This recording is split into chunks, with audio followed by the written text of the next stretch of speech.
Hello and welcome to Wingin It, and welcome to part 2 of Teal or No Teal, the series in which I take an in-depth look at the Teal powers in Wingspan's European expansion, giving my thoughts on each of them, my tips and tricks on how to best use them, so hopefully you can maximise the potential of these birds in your next game of Wingspan.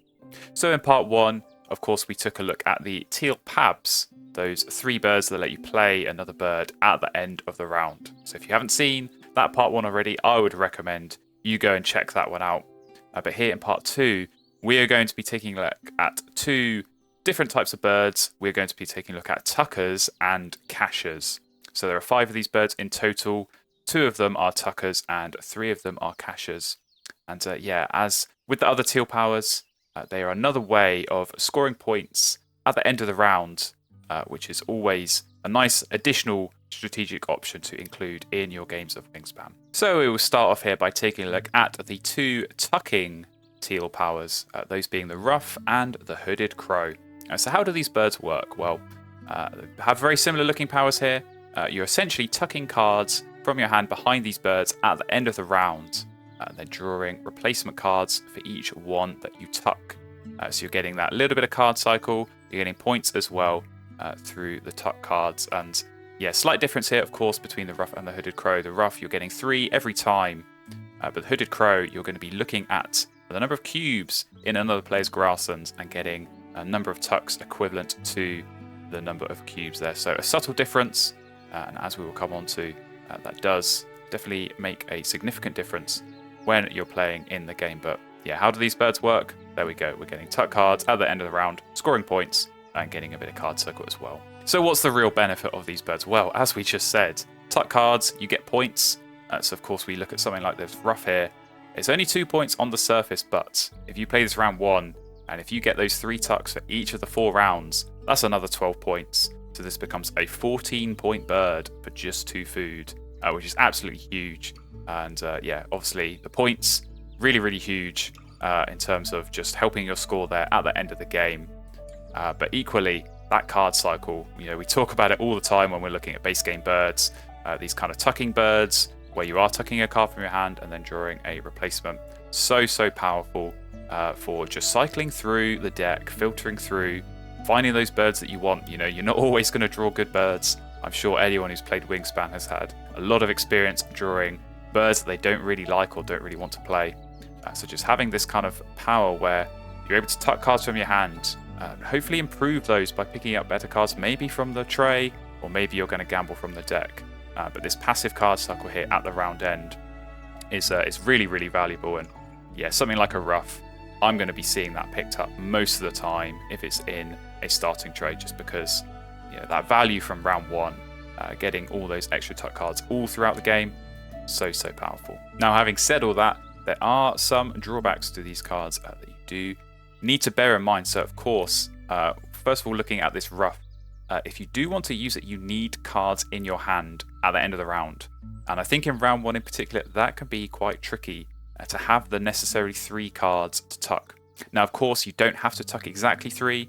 If you only got 1 or 2 cards, or maybe you only want to tuck 1 or 2 cards, of course you can do that, and you are still getting some points. So I think even in that round 1, if you are just getting even just 1 tuck, that can still help out. And then, of course, you really look to maximize for the full 3 tucks on the remainder of the rounds. But it can be quite tricky, even just to have 3 cards. But sometimes you draw cards and actually you get those cards you want straight away, and you don't want to tuck those. So it can be a little bit of a drawback. Not guaranteed 3 points, certainly in that early game, but equally in the late game, no one wants to end with cards in their hand. Ideally, you're playing pretty much everything that you draw, or maybe you're discarding extra cards for food, or maybe you're tucking them elsewhere and scoring points. To end the game with cards in your hand is normally seen as a bit of an inefficient play. So you sometimes feel like you're forced into keeping 3 extra cards here just so you can unlock these points from the Ruff. And that can definitely be a bit of a downside. And we'll take a look as well at the Hooded Crow here. For me, this definitely has more drawbacks than the Ruff, because everything that I've just said there applies to the Hooded Crow as well. But we also have this issue to contend with of not knowing how many tucks we are going to get. So yeah, with the Ruff, you get those guaranteed 3 as long as you've got the cards every single round. Very, very predictable, and yeah, very, very easy to prepare to make sure you've got those 3 cards there. But the Hooded Crow is entirely dependent on what other players do. So particularly if you play this in round 1, you might not necessarily know how many times your opponents are going to lay eggs. So yeah, especially in just a 1v1 game, it can be quite a risk, because if the other player suddenly moves into the forest or into the wetlands and isn't going to be looking to lay eggs for a while, you could end up with this bird getting no tucks at the end of the round, and that is just a huge disappointment for a 3 food cost bird that only gets you 3 points. There is such a high weighting here on the power being successful and getting you points. So yeah, very, very hard to predict. Of course, the downside there in a 1v1 can sometimes be an upside in a 5-player game where you've got lots of potential opponents to choose from. But even then, as I say, it is quite hard to predict. You don't know if you're going to need to have 2, 3, 4, or even 5 cards ready to tuck at the end of the round. Many times when I play this bird, I'll find I get to the end of the round and I'm offered the chance to do 5 tucks, but I actually don't have 5 cards that I'm ready to tuck. So yeah, even though the ceiling there is quite high, it does take quite a bit to work around. So definitely a drawback for me. A little bit riskier playing the Hooded Crow. So having gone through those pros and cons of the 2 birds, are they worth playing ultimately? That's the key decision that you're going to have to make when you do have these in your hand. And as I said through those points made, definitely of the 2, the Ruff is the stronger. Again, if it's in a starting tray, I'm going to be expecting someone to pick it up. If I see it in a starting tray, I'm almost certainly picking it up 99% of the time. It's just such a strong bird, getting that extra card cycle. So Ruff, almost always worth playing, certainly in round 1. I think even round 2, and sometimes in round 3. Even if you're just getting those 2 rounds of tucking, if you can get 6 more points, that is definitely a positive. So Ruff, almost always going to be playing. Hooded Crow, though, it's so much more situational. I think, again, in a 1v1, I would almost never play this. It's just such a huge risk. Certainly in the early game. Maybe you wait into round 2 or round 3 and wait to see if your opponent has committed to the grasslands before going for this. But in a 4 or 5 player game, I might be feeling a little bit more risky. I might be feeling like I'll go for this bird. But yeah, just that huge food cost. It's a big investment in the early game. So for me, I think this can be one of those birds where it's better to just wait and see. Maybe consider playing it later in the game. So having taken a look there at the 2 tucking powers from the Teal set, we're now going to move on to the 3 caching powers. So yeah, we have 2 very similar looking powers here in the Carrion Crow and the Griffon Vulture, and then 1 slightly different power there in the Eurasian Magpie. So yeah, as with the tucking powers, we'll go through how these powers work, and then we'll also take a look at some of the pros and some of the cons, and I'll give you my final thoughts on whether these birds are worth playing in general or whether you should look to avoid them. So we will start off here by taking a look at the 2 identical powers that we have in the Carrion Crow and the Griffon Vulture. So how do these powers work? Well, you choose any 1 player, including yourself, and cache a rodent from the supply on this bird for each predator power that player has. So yeah, you're essentially gaining points from potentially your own predator power engine, but can also function as a way of getting points through what another player is doing. So yeah, you're going to be looking for predator powers on someone's board and getting caches based on that. So what are the real strengths of these birds? Well, it kind of goes without saying that if you can play these birds when you're already playing lots of predator powers, that is where the real strength in these birds lie. I've seen games with a Carrion Crow or a Griffon Vulture with double-digit caches at the end of the game. Somewhere upwards of 15, even 20 caches. If you can get this down in round 1 and just surround it with predator powers, it is just such a strong little engine that you can get going there with this Teal power. And again, it kind of goes without saying, but if you've got the Falconer or the Rodentologist bonus card and you can add it alongside a Carrion Crow or a Griffon Vulture, you're just getting so many points. Each of those predator powers, effectively a round 1 predator power is going to get you 2 points from your bonus card, either Falconer or hopefully Rodentologist as well. And then 4 caches on one of these birds, getting 1 each round. It is just so huge. That's a total of 6 more points just for that 1 bird. And yeah, many of these predator powers, you think about these kind of forest predator powers, you've got those hawks and those owls. only 1 food and they get you 3 or 4 points. Really, really strong. So yeah, if you can add another 6, as I say, on top of that, just for that single food cost, really, really powerful. So yeah, you can definitely get some good synergies here with the bonus cards. Again, these cards synergize really well with each other, because if you play both of them and surround them with predators, you're kind of getting that double benefit through both teal powers. So yeah, these can be really strong for setting up with your own engine, but equally, as I say, if you see another player, maybe you can work out that they've got the Rodentologist or the Falconer, and you see them playing 2, 3, 4 predator powers early in the game, you can put this down and it just completely ruins their day.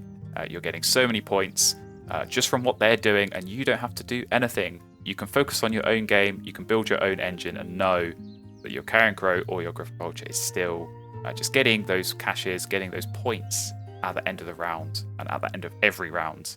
So really, really strong in the right situation, and they can score a lot of points. Now taking a look at the drawbacks, and it is kind of an obvious one, but if no one's playing predator powers, you're not going to score points off these birds. So yeah, as many times as you might see those double-digit caches, upwards of 15 or 20 caches on these birds, you do also see those games where they might only end with a handful, maybe only 3 or 4. So yeah, it can be a bit of a risk playing this if you don't have the Rodentologist or the Falconer, or if you don't have a lot of predator powers.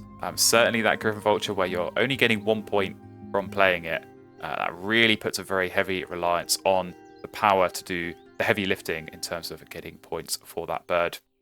So yeah, obviously a risk if you play this early in maybe again only a 1v1 game where you don't have that much choice.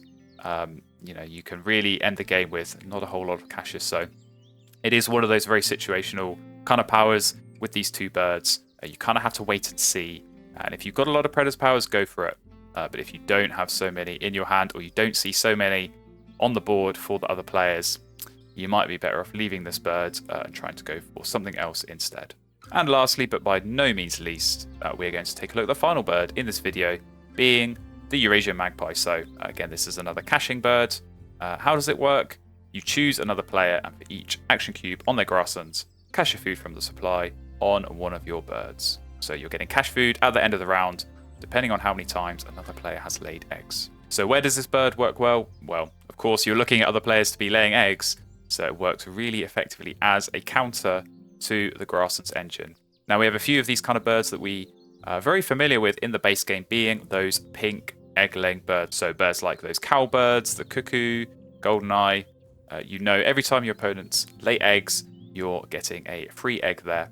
But in this case, again, if your opponent lays eggs at the end of the round, you're getting a cache food, and as with an egg, cache food is worth points at the end of the game. So yeah, you'll take it, getting a free point every time your opponent lays eggs here. Can be very effective as a counter to the grasslands engine. Sometimes, you know, with those cowbirds or with those other pink egg-laying birds, you need the right nest type there to be able to get the free point. And if you don't have the nest type, or you don't have space in that right nest type, you're going to be missing out on the point. But here we know cache food, there's no limit. You don't need any egg spaces to get a cache food somewhere, so you're guaranteed always to be getting this cache food. And as I say, if you see an opponent going for a strong grasslands engine early in the game, if you can get this down in round 1, this can easily get double-digit cache foods. And that is just such a strong little point scorer, just passively getting those cache food at the end of each round. That, in some cases, that can really be a game-winning contribution. So what are the downsides of this bird? Well, as with other birds that counter grasslands engines, this is only going to work if other players are laying eggs. So yeah, for sure, similar to that hooded crow that we looked at earlier, you are relying on other players' actions to get points here. And if you're playing this bird in a 1v1 game, there's no guarantee that the other player is going to lay eggs. Maybe they will pivot away into a forest or a wetland engine, and you're not going to see any action from this bird, and it's 1 point for 2 food. So all those points I said before about the hooded crow, where you're looking at a high food cost and a low point return, you're putting a very high value on getting points from that round end power. If you can't get points there, it's probably not going to be worth playing. So yeah, definitely a risk. Is mitigated in those multiplayer games. Again, as with the hooded crow, if you're playing this in a 4 or 5 player game, you can probably be pretty sure that one of those other players is laying eggs. But yeah, if you put this down too early, it can often put other players off going for the Grasslands engine. So another one of those birds where maybe it's best to wait until round 2, or maybe that last turn in round 1. Just give yourself that time, see if other players have committed to the Grasslands.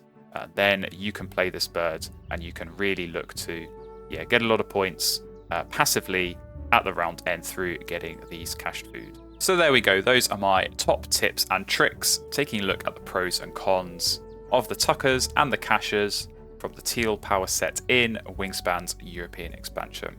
So as I said, looking at those tuckers, the Ruff and the Hooded Crow, the Ruff in particular, if you see that early in the game, you want to be picking that up, playing it, getting that passive card cycle, and scoring extra points. And then those caches, depending on what your opponent is doing, or sometimes with the Carrion Crow and the Griffon Vulture, if you've got lots of Predator powers and you've got the Falconer bonus card, you can get some really nice synergies there and score lots of points. So yeah, hopefully you found this useful, and hopefully next time in a game when you see one of these 5 birds come up, you can think back to some of these pros and cons that we've talked through here today and really make that effective decision on whether I'm going to play this bird or whether I'm going to leave it and go for something else. So thank you for watching.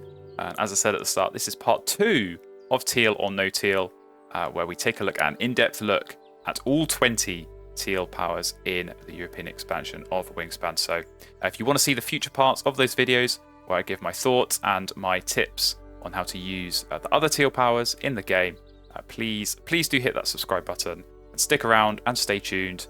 Plenty more content coming your way very soon.